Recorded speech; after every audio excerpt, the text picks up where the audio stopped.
So you might not have heard of this website. It's called remove.bg, and it can remove a background and an image. So this is how you use it.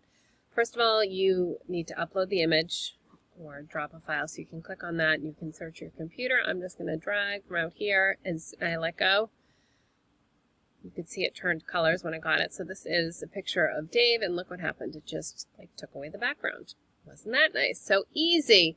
I can do a little editing if I want to. So they have different backgrounds, so I can make Dave sleeping on different places if I want. So I can sort of search, and maybe I want to put him in a striped background, or you can put them wherever you want. So you can do those types of changes. The other thing that you can do is there's this erase/restore.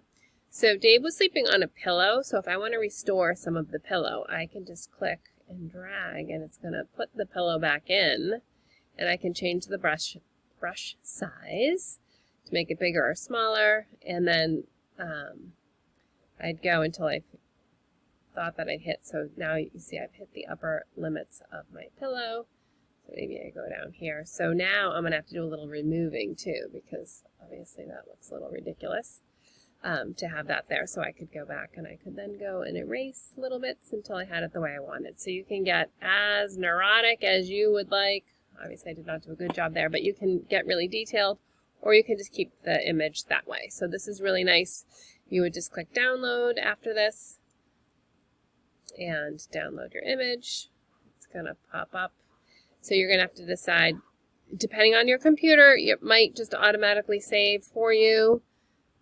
Just pay attention to where you're saving to, and then you can upload that file to wherever you want. Now, notice these save as PNG files because we're doing this, it's free. So it takes, because it has some transparency behind it, it saves it as a PNG. So even though I have some color back here, it still makes the whole thing be a PNG, just so you know, even though it started out for me as a JPEG, which is a photograph. Now here I can download from here as well, just like this. And now you can see what it looked like. So this was my before picture that I uploaded. It's Dave sleeping on a couch with his head on the pillow. And then afterwards, this is just Dave, and they erased all of the other backgrounds. So this would be kind of fun if I was to layer images on top of here. I could layer words on top. I could put Dave's name across it. I could, put a hat on Dave.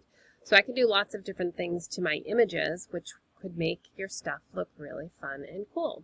So I hope that this helps. Sometimes removing background is just the little edge you need to start you off on your creative process.